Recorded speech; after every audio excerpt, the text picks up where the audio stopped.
Hello everyone. Before we start, make sure to like and subscribe to the channel and leave a comment with where you're from and what time you're watching. That way, YouTube will keep showing you stories just like this one. Now, let's begin. It was supposed to be another ordinary closing shift. Dollar Tree wasn't glamorous, but it paid my rent, and I knew the routines by heart. The fluorescent lights buzzed faintly overhead as I rang up the last customers of the night. By 9 p.m., the store was nearly empty, just me behind the counter and my co-worker Denise, a woman in her 50s who always moved with the speed of someone who had seen it all before. She clocked out, muttering a quick, "See you tomorrow," before stepping through the front doors. The lock clicked behind her, and the silence that followed seemed to echo through every aisle. I hated that moment. The instant the store shifted from background noise to something too quiet, too still. At 9:10, the bell above the door chimed. I looked up, expecting some last-minute shopper. A man walked in wearing a dark jacket and a baseball cap pulled low over his face. He didn't greet me. He didn't grab a basket. He just slipped silently into the aisles, his head ducked, shoulders hunched. I told myself it was nothing. People came in all the time looking rough, especially this late. Still, something about the way he moved bothered me. Too slow, too deliberate, like he already knew where he was going. I kept one eye on the security monitor, but the cheap cameras gave only grainy black and white shadows. Minutes passed. No sign of him at the register. By 9:55, I made the usual closing announcement. Attention customers, the time is now 9:55. Please bring your final items to the front. We'll be closing in 5 minutes. My voice echoed strangely through the empty aisles, but no one came. I waited at the counter, tapping my nails against the register. At 10 o'clock sharp, I followed procedure. Locked the front doors, switched the neon open sign to closed, and flipped the key back into my apron pocket. The store should have been empty now, except it wasn't. The silence didn't feel right anymore.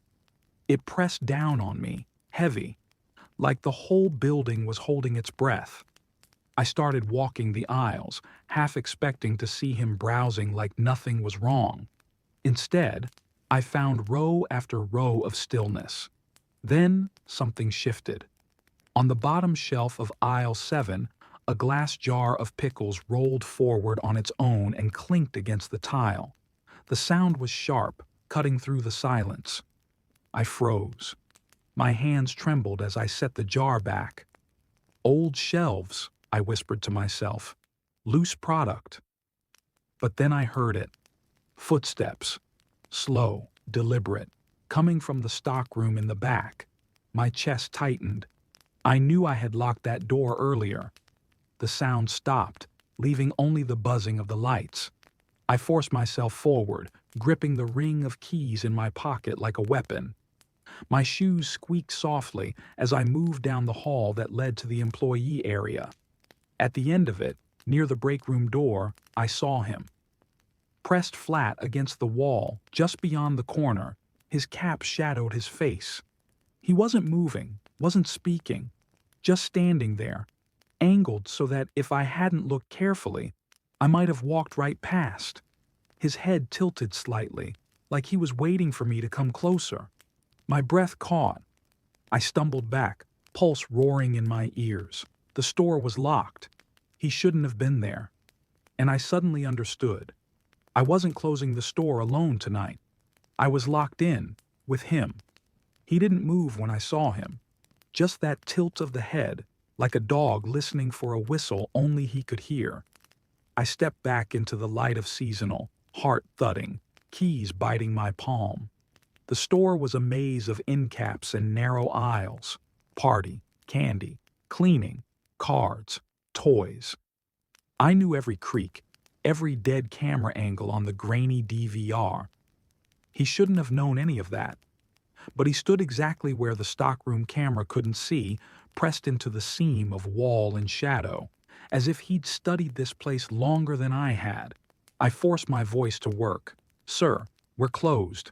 It came out too soft. I tried again, louder. "We're closed. You need to leave."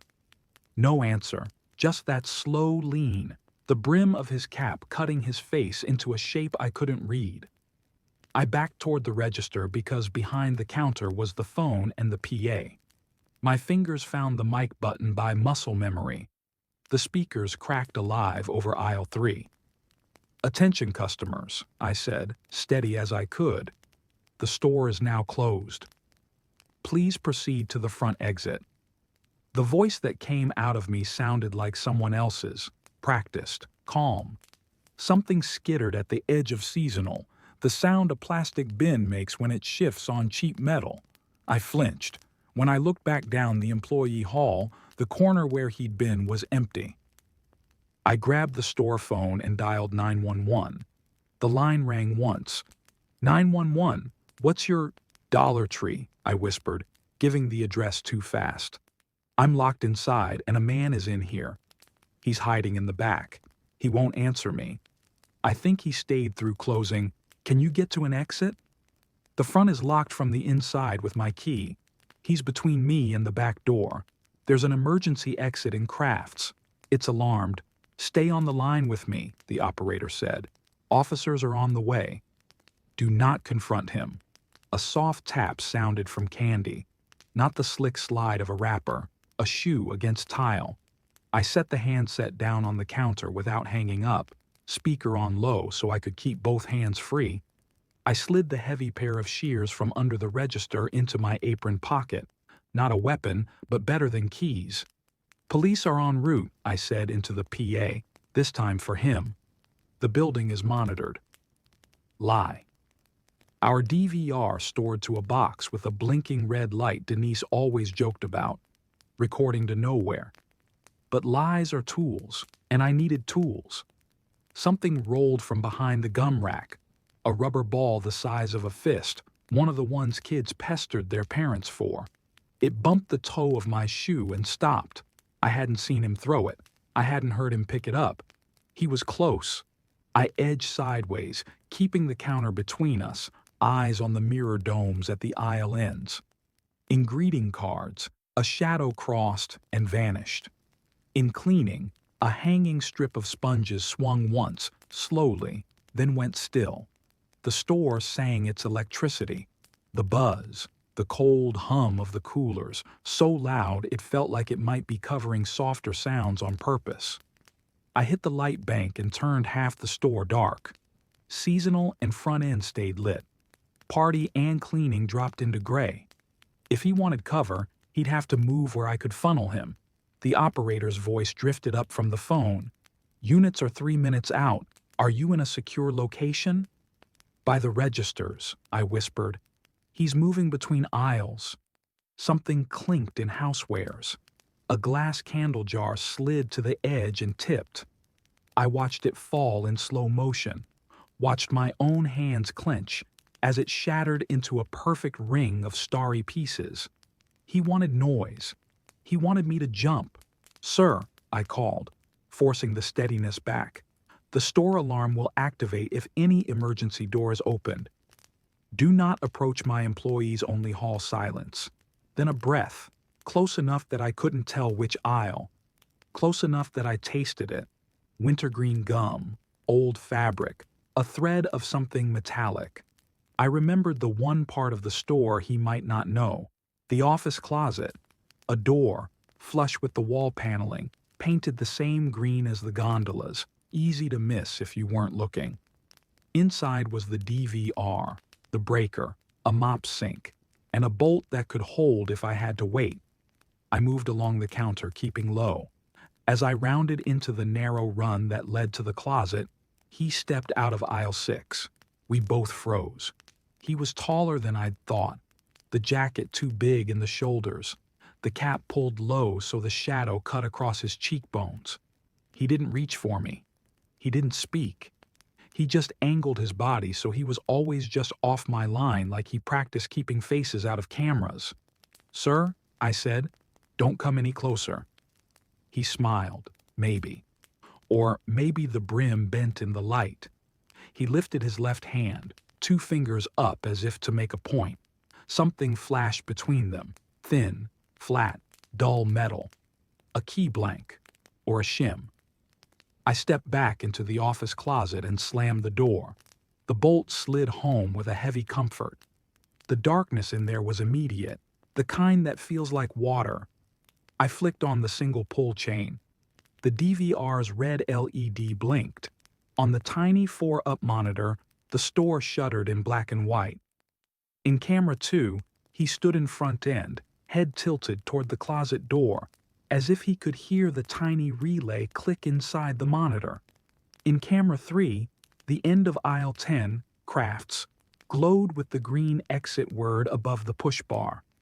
The operator's voice was a thread through the plastic. "Ma'am? Are you safe?" "In the office." "He's outside the door." A soft test came against the bolt. Not a hit.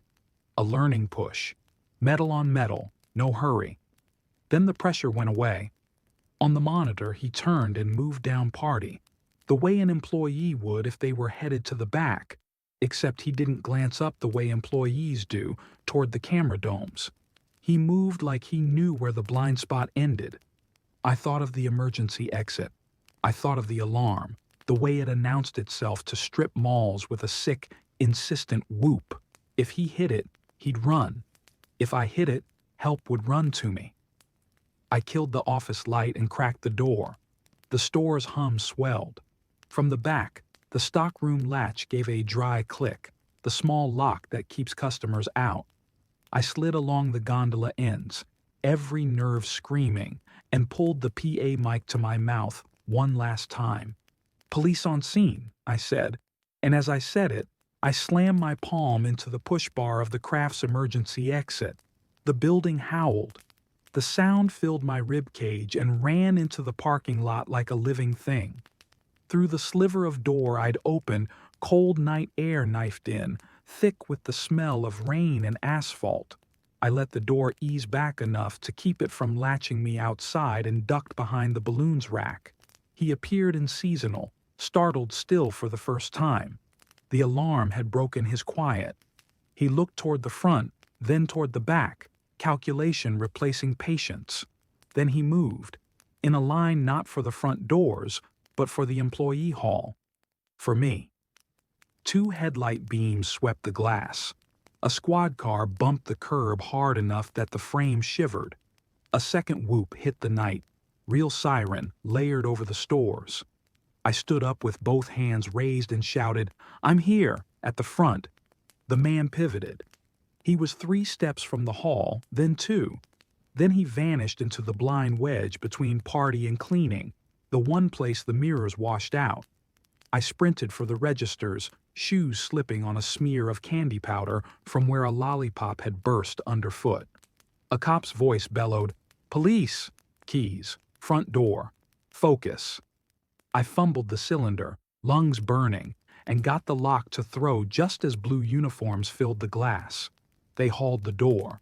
I stepped back with my hands up and my name tumbling out with the story in clipped, shaking pieces. They didn't waste time. 1 officer took me behind the counter. 2 more fanned toward the back with drawn flashlights. The alarm was a hammer in my skull. Someone killed it. The keys. The panel. The blessed silence afterward like surf pulling back from shore. "Anyone else inside?" an officer asked. "He was in the hall," I said. "Dark jacket. Chapter. He knows the blind spots. They swept the employee area." The stockroom door was shut again, latch set like it had never moved. The back exit's crash bar was untouched. Every aisle was an empty picture of after hours, product-faced, peg hooks neat. The only mess the glass I hadn't had time to sweep, and the ball still sitting where it had tapped my shoe. They took my statement. They took the footage. Denise came back, hair in a scarf, robe over jeans, eyes huge the way people's get when their store turns from workplace to headline. My hands wouldn't stop shaking. The officers did one more pass, slower, tapping kick plates and looking behind the low fixtures where a person could flatten themselves. They didn't find him. One officer, gray at the temples, the kind that looked like he'd seen more overnight retail calls than he wanted, stood under the mirror dome in aisle 9 and frowned up at it. Any chance he had a key? I don't know, I said. And then I remembered the flash between his fingers, that thin, flat bite of metal. He had something, like a blank. They checked our locks. They checked the service door. They gave me the script that exists because girls like me have worked alone in stores like this forever.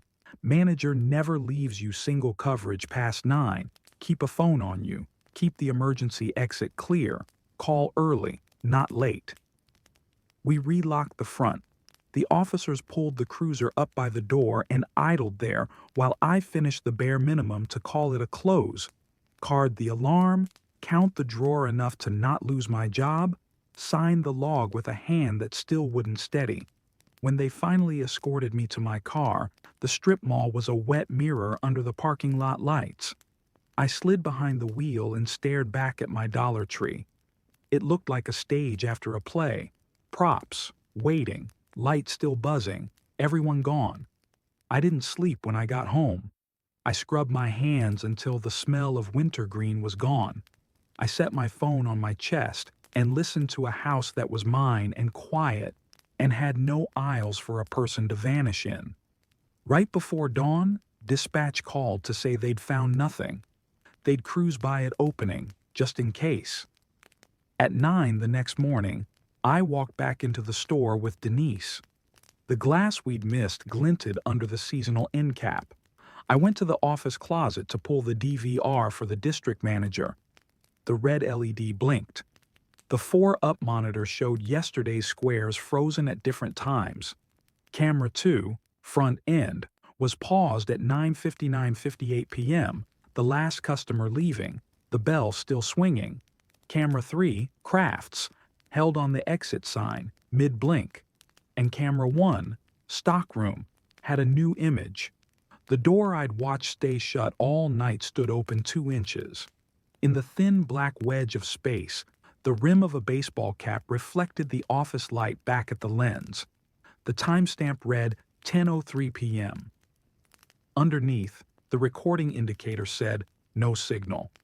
We swapped the DVR that day. The company ordered a second set of keys. They posted a sign about never leaving one cashier on nights. The officer with gray at his temples came in with a clipboard and a quiet nod, and told me again the things to do that you already know to do. I nodded back because that's what you do when the world gives you steps instead of answers. Sometimes, when I'm at the register and the lights buzz the way they do, I feel the shape of last night moving in the aisles, patient and clever. I keep the PA mic under my hand. I keep the shears within reach. And when I lock the doors at 10, I don't say goodnight to an empty store anymore. I say it to the spaces where people can hide. Freshman year was supposed to feel exciting. New friends, new campus, new freedom. Instead, most nights I found myself wandering the Dollar Tree a few blocks from my dorm. It was cheap, open late, and carried everything from instant noodles to notebooks. I'd slip in with earbuds half hanging, basket half empty, and lose half an hour without meaning to. That was where I first noticed him. He wore the green apron every employee did, but I never saw him at the register. He was always stocking, always straightening shelves, always somewhere near me. At first, I thought I was imagining it.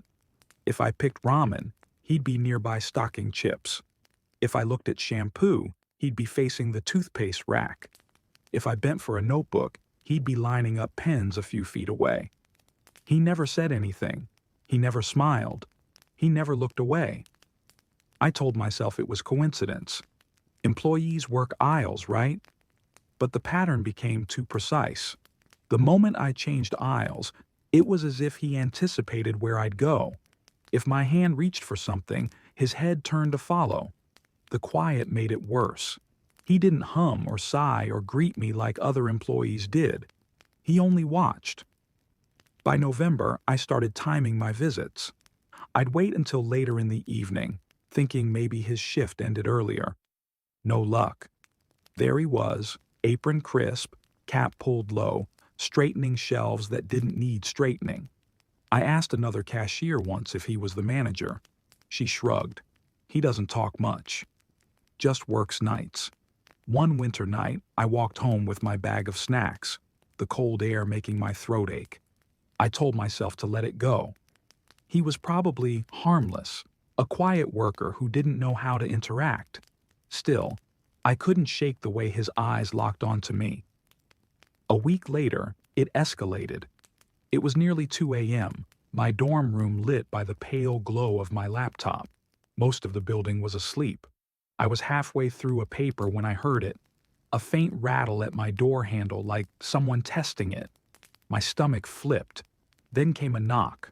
Not hurried, not polite, slow, deliberate. I froze, staring at the metal handle as it shivered again. Gathering courage, I pressed my eye to the peephole and froze. It was him, the man from Dollar Tree. He stood directly outside my door, posture stiff, head tilted slightly forward, as if leaning into the silence. His eyes stared straight ahead, unblinking. One hand brushed the knob again, fingers curling like he was deciding whether to turn it. I stumbled back, pulse roaring in my ears. The hallway stayed quiet except for the sound of his breathing, slow, steady, audible even through the door. He didn't move. He didn't knock again. He only waited. Minutes crawled by. My phone trembled in my hand, but I couldn't bring myself to dial. I was afraid the sound would tell him I was inside, afraid it would confirm I was awake. Then, from down the hall, another student's door opened. A sleepy male voice muttered something about late-night studying. The moment it happened, the man at my door finally moved. He turned, slow as if reluctant, and walked away without a word. I locked the handle twice, slid the chain across, and sat shaking on the floor until morning light leaked through the blinds. What I didn't know then was how long he had really been there. By morning, resolve felt stronger than fear. I took the elevator to the lobby and told the front desk everything. The handle, the knock, the face in the peephole. The student worker's expression shifted from polite to alert. She picked up the phone and called the on-duty RA. 10 minutes later, I was in the little security office behind the front desk, the kind with laminated maps, clipboards, and a blue-tinged monitor loop of our hallways. "Tell me where your room is," the guard said, fingers on the keyboard. His badge read, Ortega. He rewound to 1:30 a.m., clicked, scrubbed. The camera showed the empty 6th-floor corridor, beige carpet, white doors, the exit glow at the end. At 1:41, a figure turned into frame from the stairwell. Dark jacket, baseball cap. He didn't try the knob immediately. He stopped 3 doors down like he had to remember which one was mine. "That him?" Ortega asked. My throat tightened. Yes. He cued audio, only the hallway's soft fan. We watched the man walk to my door and stand with his chest an arm's length away, like he'd measured the distance. He set his hand on the knob and tested it once. Then he did nothing. No banging, no talking. He just waited. The timer kept counting. 1:53, 2:07, 2:14. I remembered sitting on the floor with my back to the desk, my knees pulled up, not daring to breathe too loud. On the screen, he tilted his head toward the peephole once, so close the lens fogged for a second. He didn't try again. He didn't leave until, at 2:23, a door at the far end cracked open and a sleepy guy shuffled out toward the bathrooms. The man turned and walked away, unhurried, like his appointment had ended. 23 minutes, Ortega said quietly. You did right to lock and wait. How did he get up here? I asked. Our dorm scanned student IDs at the entrance after 10 p.m. You couldn't just stroll in. Ortega scrubbed back. 1:36 a.m. Lobby cam. A cluster of students came laughing through with pizza boxes. Behind them, my man in the dark jacket slipped in tight on their heels, head down, the cap brim hiding half his face. No beeps, no swipe, piggyback. He pushed the stairwell door with 2 fingers and vanished upward. Non-resident, Ortega said. No ID on record. We'll file a trespass with campus police. You're putting in for a room lock change, right? Yes, I said, though we both knew my lock had worked exactly as designed. I added, he works at the Dollar Tree on Cedar. We filed the report. Campus PD took my statement. An officer walked me back to my room while maintenance swapped the cylinder and installed a small rubber wedge on the inside of my door, the kind you kick under the sweep at night. Don't prop doors open for anyone, the officer said. If you see him, call immediately. The rules sounded simple until you thought about sitting in a classroom, crossing a quad, tying your shoe, existing. I stopped going to the Dollar Tree. I walked an extra 15 minutes to a grocery store with too bright music and too many brands. It didn't change what lived in me when it got dark, the awareness of footsteps that might not be mine. A week passed. I slept shallow, my ear learning the difference between the dorm's late-night noises and a hand on a knob. On Friday, my roommate Jess came back from a bio lab late and found me sitting awake with the desk lamp on. I told her everything. She swore, then hugged me so hard my ribs hurt. We'll do this together, she said. We walk home together. We don't open the door unless we know the voice. We get campus PD on speed dial Saturday afternoon. I made a bad choice. I needed poster board for a presentation, the kind of cheap thing only the Dollar Tree carried. Jess offered to come. I told her it would be quick. The air was brittle with winter. I walked fast, hood up, hands in my pockets. The bell over the Dollar Tree door chimed when I pushed in. The first thing I saw was the Green Apron. He was facing a wall of gift bags, smoothing edges that didn't need smoothing. For a moment I thought I'd imagined him entirely, a night shadow conjured by stress. But he turned slightly, just enough for me to recognize the slope of his shoulders and the unnatural stillness in his hands. He didn't look at me directly.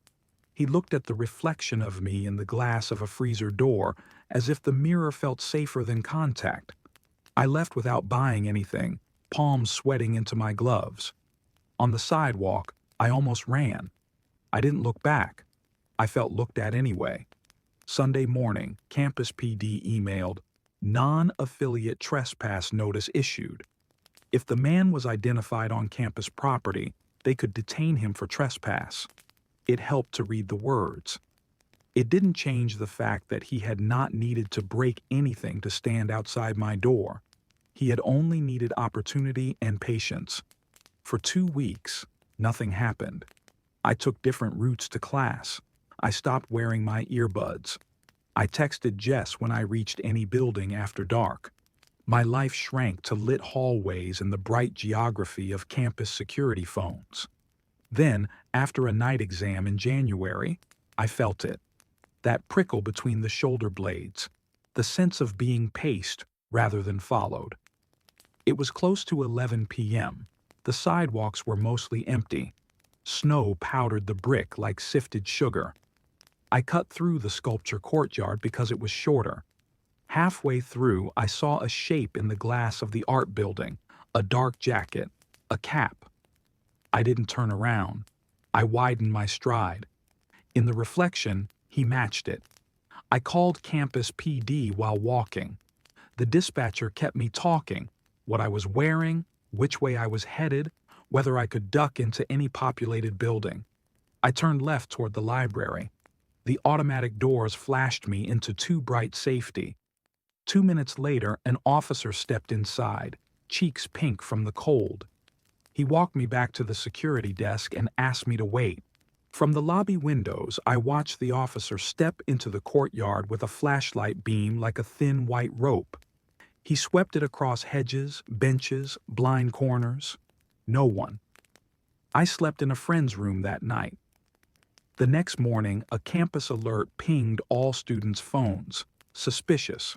Person near residence halls. Non-affiliate if seen call. 5555. The grainy still attached looked like it had been captured through fog. Jawline, cap, the edge of a jacket. If you didn't know him, he could be anyone. If you did, you felt him in your bones. I told myself to be small, understandable routes, groups, daylight. But life has errands. A week later, Jess and I were at the off-campus coffee shop, waiting for a bus back because the wind had turned our faces numb.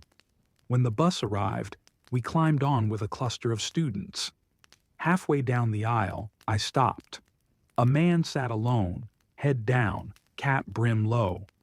The seat next to him was empty, as if people had felt something without naming it and moved away. Jess squeezed my wrist. I nodded and kept moving to the back. I stared at the driver's mirror the whole ride. The man never looked up. He got off 2 stops before campus. I didn't care that he hadn't done anything technically wrong. Fear doesn't care about technicalities. Campus PD met us at the dorm. We filed another report. They added a foot patrol pass to our block each night. The RA slid a printed list under our door. Safety tips that felt like mantras. Don't prop the door. Don't buzz in anyone you don't recognize. Trust your instincts. I taped it inside my closet anyway. Some rules work because you see them every day.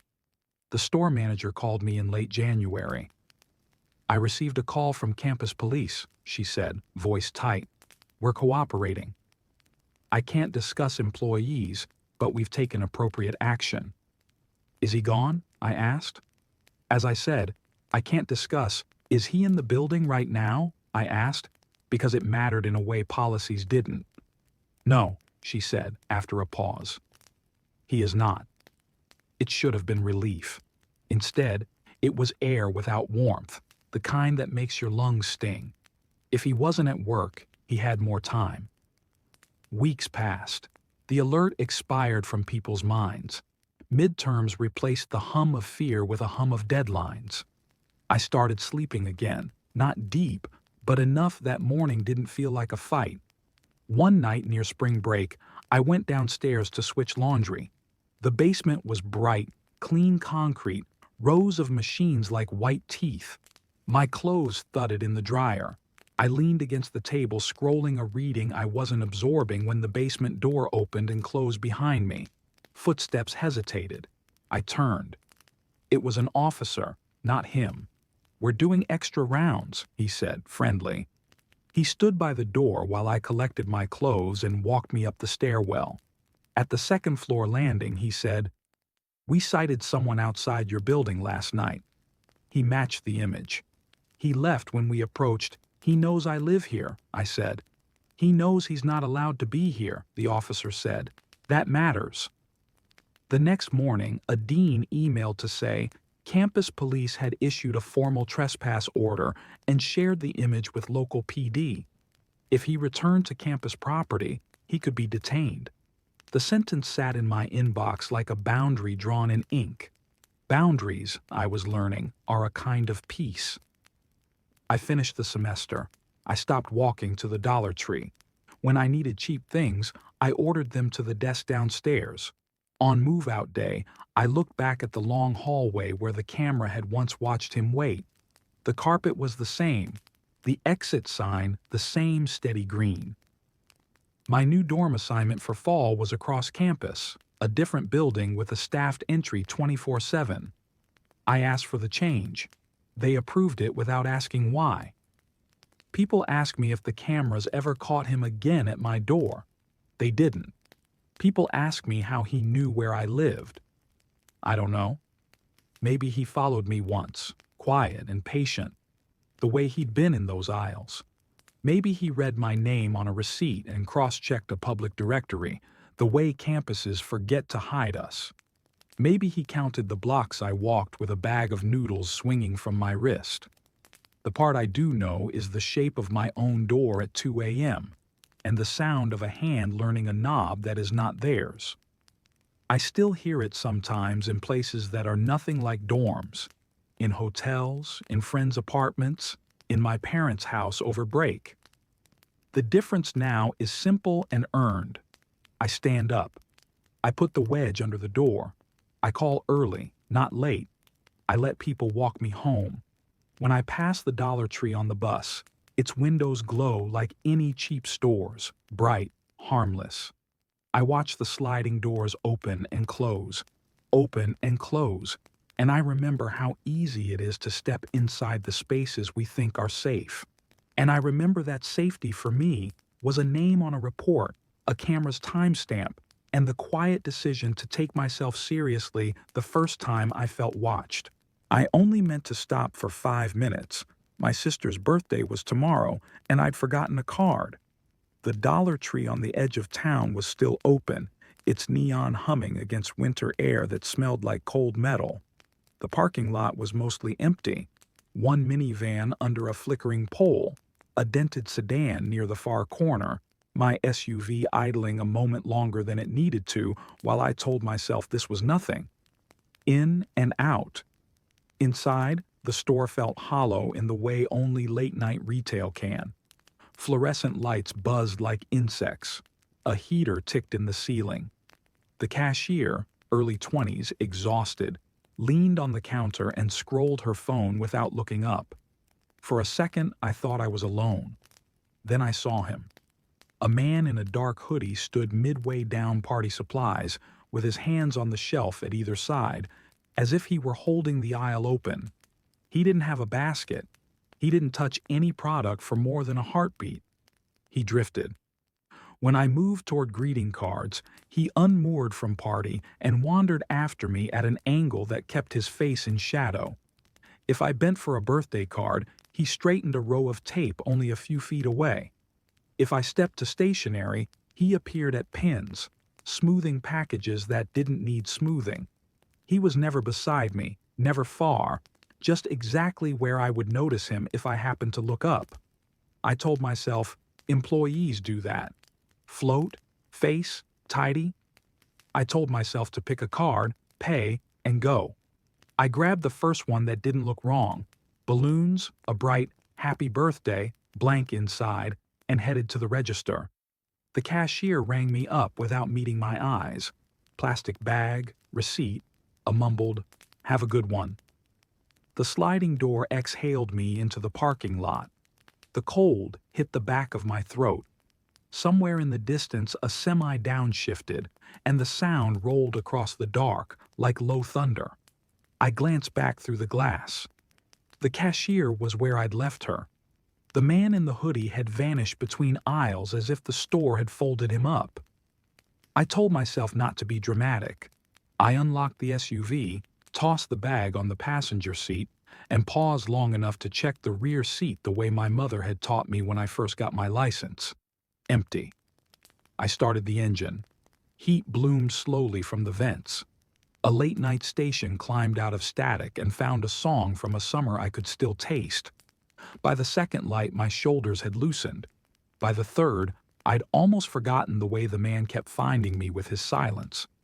The road cut past dark fields and unlit warehouses. I cracked the window to let the cold sting me awake. That was when the thump sounded from the back. It was small, like a box shifting. I turned the radio down and listened. Nothing. I told myself it was the card sliding. I told myself I'd left a tool rolling around back there months ago and never picked it up. Then came a soft drag, fabric over upholstery, followed by the faintest scrape of plastic on plastic, as if someone's shoe had found the base of the seat. I looked in the rear view. At first there was only the shape of my own face and the dim outline of the headrests. Then a darker dark uncurled from the cargo area. A hood lifted. A pale triangle of face rose into the thin wash of the dash lights. Eyes, wide, unblinking, locked on mine through the mirror. The body underneath moved with deliberate care, as if emerging from water without ripples. I couldn't feel my hands. I was aware of them on the wheel, white at the knuckles, but they belonged to someone else. Instinct took control before thought could. I slammed the brakes. The seatbelt punched my chest. The SUV screamed on the empty road and fishtailed left, then right, then straightened. I had already thrown my door open before the tires stopped singing. Cold air knifed in. I stumbled out, knees soft, soles slipping on pebbled asphalt. Behind me, the rear door opened from the inside. He crawled forward like he'd done it before, hands finding purchase on the back of the driver's seat, eyes never leaving me. When his shoes hit the road, the sound was wrong in the night. Too loud, too certain. He didn't shout. He didn't snarl. He simply started walking toward me with the quiet commitment of a person crossing a room to turn off a light. I ran. The ditch swallowed my calves, frozen weeds raked my shins. I climbed the embankment and tumbled into the field beyond, a quilt of stubble and black soil that grabbed at my shoes. My breath sawed at the air. Somewhere behind me, his footfalls left the pavement and learned the uneven ground with me, patient, steady. I cut toward the darker line of trees, the only cover between me and the long flat miles toward town. Branches took turns slapping my face and grabbing my jacket. The hooded man kept pace. When I slipped on a patch of slick leaves and went to my knees, a hand brushed my shoulder, fingers closing on fabric just long enough to tell me he'd had me. I tore free and ran again. My heart was hammering so hard the woods pulsed with it. My mind unreeled a single sentence over and over, stupid as prayer. He was in the car. He was in the car. He was in the car. When the trees broke, an open field stretched to a farmhouse squatting low against the sky. A porch light burned there, small and yellow, like the hole of a lock I had to reach. I sprinted for it. The distance felt like water. The footsteps behind me closed again, steady as a metronome, not hurried, committed. I hit the steps hard enough to bark my shin and pounded on the door with both fists. "Help! Please!" The word came out shredded. Light moved behind the small square window. A bolt drew. The door opened on a man in a flannel shirt, eyes sharp with sleep and fear, a shotgun angled down. "There's someone," I began, turning. The hooded figure had stopped at the edge of the yard. He stood there absolutely still, like something that only works in darkness and hadn't accounted for a porch light. His head tilted, the way it had risen in my mirror. Then he turned without hurry and walked back into the field until the night folded him in. The farmer hauled me inside by the elbow and kicked the door shut. Up close, he looked older than the flannel made him seem, hair white at the temples, jaw tight. "Call 911, he told the woman behind him, his wife, robe belted, phone already in her hand, and then to me, "Sit." I couldn't. My legs wanted motion. I stood with my palms on the kitchen table, watching the rectangle of dark where the yard waited. The porch light carved a small island out of the field. Nothing moved at the edges of it. The farmer stood in that doorway with the shotgun angled down and kept breathing steady on purpose, the way people do when they are teaching their bodies not to shake. Sirens thickened until the windows glowed blue. 2 deputies swept the yard with flashlights. Another moved toward the road where my SUV sat with its hazards blinking. They cleared the house and the yard. No man in a hoodie. No fresh prints past the place he'd stopped. In the field, the grass lay crushed in 2 long paths, mine ragged and crooked, his narrow and sure, retreating back the way we had come. A deputy drove me to my SUV. Mud smeared the cargo mat in 2 ovals where shoes had braced. The backs of the seats showed streaks where a jacket had rubbed coming over. "He didn't smash a window," the deputy said. "He didn't pry a lock. He probably slipped in while you were inside the store and curled up behind the seats. People don't look back there." He said it like a weather report, then softened his voice. You did the right thing when you bailed out. I repeated my statement to patrol, to a sergeant, then on a recorded line in the cruiser. Every time I tried to describe the eyes in the mirror, words failed. It didn't turn into a story I could laugh about. We towed the SUV back to the farmhouse and waited while a unit checked the Dollar Tree. Dispatch said the cameras faced the doors, not the lot.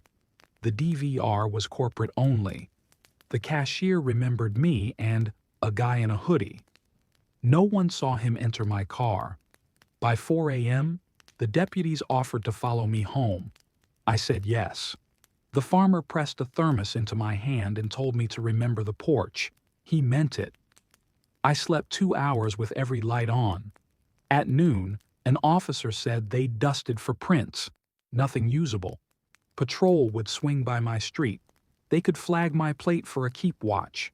I said yes to all of it.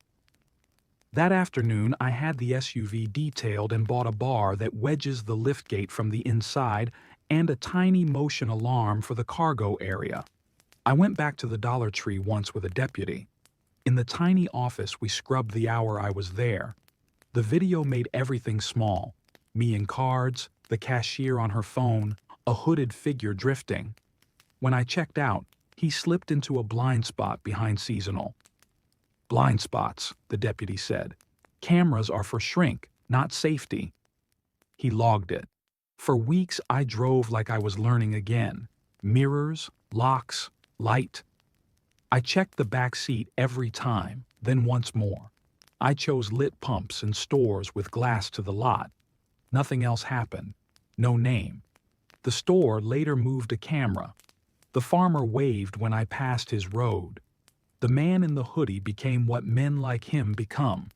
A possibility waiting for another unlocked moment. I moved at the end of the lease to a building with a garage. On the first night, I sat with the dome light on and looked into my back seat until my pulse slowed. Sometimes at parties, people joke about strangers under beds. I don't correct them. The adult version is simpler. A latch you forget to check, a lock you trust, a stranger who learns your routine. I still buy cards, but early. On my dash, a small strip of tape reads, "Check back." It isn't poetry, just a habit that keeps the space mine before I drive. A week later, the store emailed a still image to the detective. The man in the hoodie caught in a clean angle as he hovered by the sliding doors. The cap brim cut his face in half. No name matched the partial print they lifted from the inside of my liftgate. The image joined a folder, and the folder joined a case number that would only move if he did. The detective gave me a small list, the kind that fits on a receipt. Park under light, lock as you step away, glance through glass before you open, check the rear before the key turns. If anything is off, leave. None of those rules felt dramatic. They felt annoyingly ordinary, like brushing your teeth or buckling a belt. Ordinary is what keeps you alive. For a while, I drove with the dome light on whenever I left a store at night. It made me feel silly and safe at the same time. Friends teased me until I showed them the photo of the shoe prints in the carpet and watched their smiles fold away. After that, they checked too. When spring came and the fields around the farmhouse went green, I stopped by with a thank you pie I'd bought from the diner. The couple insisted I sit for coffee. We didn't talk about the man for long. We talked about rain and crops and how certain nights are louder than others. Before I left, the farmer walked me out and patted the porch rail. "Lights on a motion sensor now," he said with a thin smile. "Sometimes mercy is just electricity." I understood. Police never found him. Maybe he crossed another field into someone else's night. I don't picture his face now, only the way he moved, slow as a decision, and the small mercy of a porch light that drew a line he wouldn't cross. Weekends at Dollar Tree were always the worst. I was 22, taking classes at the community college during the week, pulling long shifts on Saturdays and Sundays to pay for gas and rent. By noon, the store would get packed. Kids with balloons, Older women with baskets overflowing with cleaning supplies, tired dads clutching dollar toys for their kids to stop crying. I stood behind the register, scanning items in a rhythm my body knew better than my mind. Beep, slide, bag, smile, receipt. Have a good one. Most customers blurred together after a while, just hands and wallets and polite nods. Until him. He came through my line in the middle of a rush. Gum, soda, a cheap lighter, nothing special. He looked mid-30s, baseball cap pulled down, too wide a smile. At first he tried to joke, something about how busy it was. I laughed politely, the way you do when you don't want to encourage someone but also don't want to be rude. You always work Saturdays? He asked. Most weekends, I said, scanning the gum. I didn't look up. My manager hated it when cashiers got chatty. You're fast, he said, watching my hands move. Bet you know this store better than anyone. Receipt? I asked, holding it out. That's when he leaned in, close enough that I smelled something sharp on his breath. His smile stretched just enough to feel wrong. And he said, "See you around, Rachel." My blood went cold. I hadn't told him my name. My name tag was flipped over, the way I always kept it because I didn't like customers staring at it. I hadn't said it. No one around me had said it. But he knew. I forced a smile anyway. Have a nice day. He walked out slow, gum in his pocket, soda in hand. For the rest of the rush, I moved like I was underwater, every sound distant. How had he known? Maybe he'd overheard another cashier say it once. Maybe he'd seen me outside of work. By the time the evening slowed, I'd convinced myself to let it go. People are weird, I told myself. Customers say strange things all the time. At 8, the store was nearly empty. I was straightening bags at the register when the door chimed. I glanced up, expecting a straggler buying milk or candy. It was him. No basket, no items, just him walking straight to my lane, hands resting flat on the counter. He didn't smile this time. He didn't blink much either. You get off at 10, right? He asked. My throat tightened. Store closes at 10, I said carefully, eyes flicking toward the office where my manager usually sat. But she'd gone to the back. I was alone up front. 10, he repeated, like he was memorizing it. His gaze didn't leave mine. See you around, Rachel. This time he said it lower, quieter, like a promise. Or a threat. I gripped the register so hard my knuckles whitened. Sir, if you're not shopping, I need to... He didn't let me finish. He just tapped the counter twice with his fingertips and walked out. The bell chimed like nothing was wrong. The hours crawled after that. At closing, I begged one of the stock boys to walk me out. He laughed, said sure, like it was no big deal. The parking lot was mostly empty, just the lamps buzzing above puddles of yellow light. I kept checking over my shoulder. Halfway to my car, I felt it, the sensation of eyes on my back. I turned. Across the lot, leaning against a dark sedan, he stood watching. His arms crossed, his head tilted, his mouth fixed in something that wasn't quite a smile. I ducked into my car, locked the doors, and drove home faster than I should have. Every set of headlights behind me looked like his. Every corner felt too sharp, too quiet. The next Saturday, I told myself he wouldn't come back. Customers pass through. They forget. But when I clocked in and pulled my drawer for the register, I saw him in aisle 3, pretending to study the chips. When I walked to my lane, he shifted just enough to catch my eye. That weekend, he came every shift. Sometimes he bought nothing, just circled the aisles. Sometimes he parked out front, engine idling, headlights aimed at the doors. Once, when I left with friends, he pulled out behind us, following 2 turns before disappearing. I realized then he wasn't just a customer, he was watching me, memorizing my routine, and he knew my name. By the 3rd weekend, it wasn't a question anymore. He would show up. Sometimes in the middle of a rush, sometimes near closing when the store echoed too much, but always when I was there. He didn't look at merchandise, he looked at me. His hood was usually down, his baseball cap low. His hands rested on the counter or in his pockets. And always that voice. "See you around, Rachel." I stopped wearing makeup to work. I pulled my hair into a plain bun. I flipped my name tag backwards so even if he hadn't known before, he couldn't know now. Still, he said my name every time, rolling it off his tongue like it belonged to him. My manager, Denise, noticed I'd gone pale. "You okay, hun?" she asked one Saturday night as we counted drawers. My hands shook as I lined bills in the till. I told her everything about the man, the way he knew my name, the way he lingered in the parking lot. Her face tightened. "You should have said something sooner." She called the district supervisor, then campus police. That night when I walked out, 2 officers stood by the door. Their cruisers idled under the lamp. For the first time in weeks, I thought maybe I could breathe, but he didn't stop.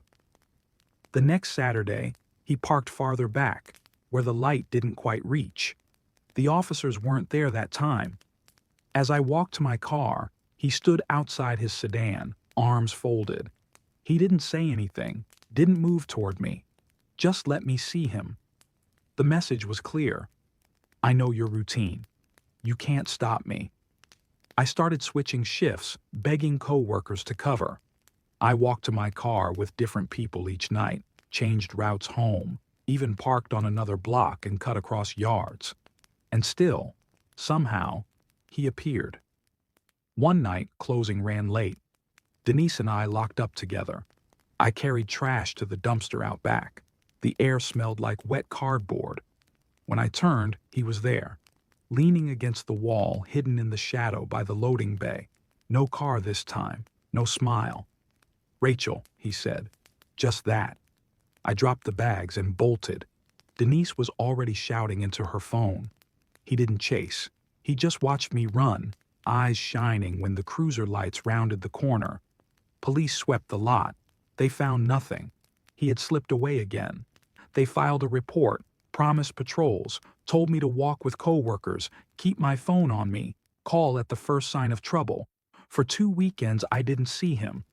I let myself believe maybe the patrols scared him off.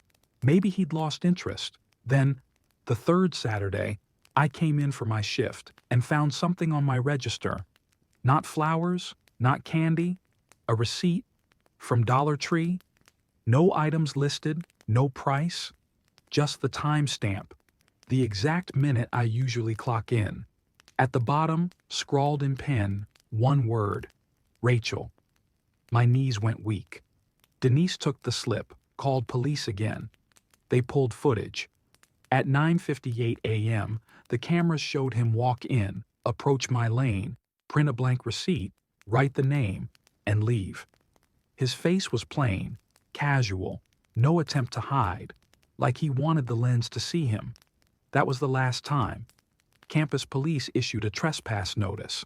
Dollar Tree banned him from every store in the region. Patrols circled my apartment for weeks. He vanished. No car, no footsteps, no voice curling my name from a dark aisle. Still, the silence didn't feel safe. Even now, years later, I can't hear someone say my name in a store without flinching. I keep my name tag flipped. I don't post my schedule online.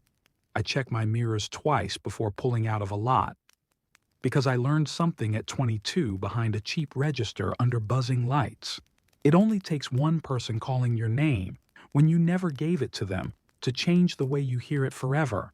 The house looked perfect when we bought it. A 2-story with faded blue shutters, a neat patch of grass out front, and just enough space for the 4 of us to feel like a family starting fresh.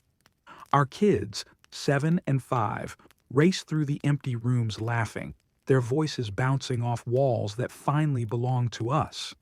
From the upstairs windows, you could see the neon sign of the Dollar Tree across the street.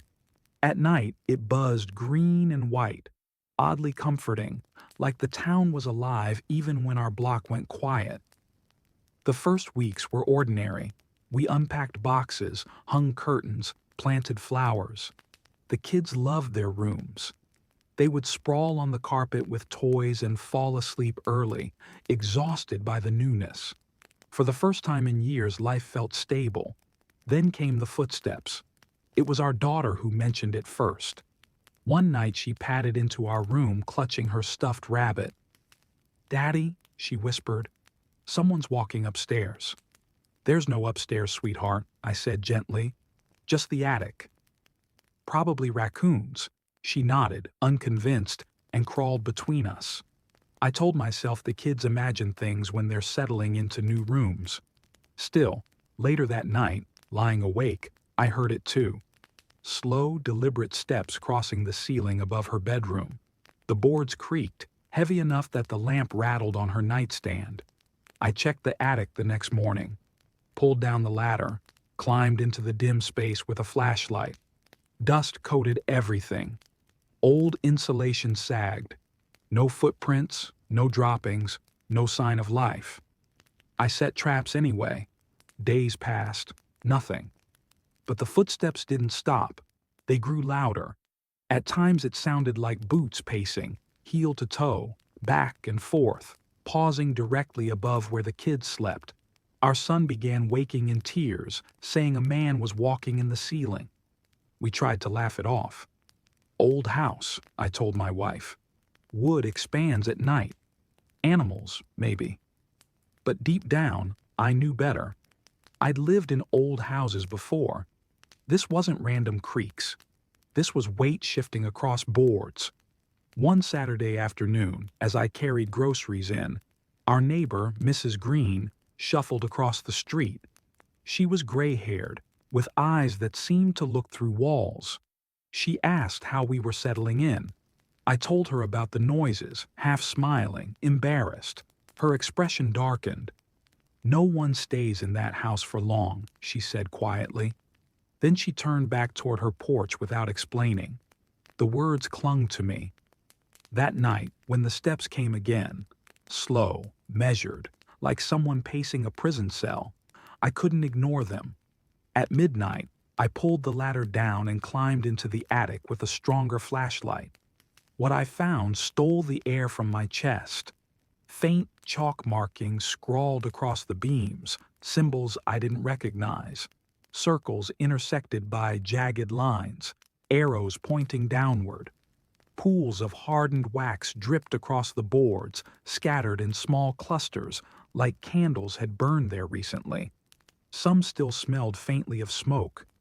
I scrambled down, slammed the ladder shut, heart pounding. My wife demanded to know what I'd seen. I told her enough, that it wasn't raccoons, that someone had been up there. We couldn't sleep that night. Every creak sounded like a footstep. Every shadow stretched too far. By morning, I decided I needed proof. I bought small motion cameras and placed them discreetly. One aimed at the attic entrance, another covering the beams. That night we locked every door, every window, and sat awake in bed, listening. At 2:37 a.m., the ceiling thudded above us again. Heavy, deliberate, too human. The next morning, bleary-eyed, I reviewed the footage. My wife hovered behind me, clutching my shoulder. At first, static. Then the attic cam flickered. The wooden hatch creaked open from outside, and someone pulled themselves in. It was our neighbor. He climbed in slowly, clutching 2 candles. His lips moved in words the microphone barely caught, a language neither of us recognized. He placed the candles near the chalk symbols and lit them, shadows flickering across the beams. I froze the frame, bile rising. "It's him," I whispered. But it wasn't him that terrified me most. Behind him, barely caught by the camera's glow, a figure unfolded, tall, impossibly thin, darker than the dark around it. Its head brushed the peak of the roof. It moved soundlessly, a shadow with arms too long, fingers trailing across the beams. At one point, it lowered its hand to the ceiling, brushing where our children lay sleeping below. My wife gasped, "Oh my God!" I shut the laptop, my hands shaking so badly the screen rattled.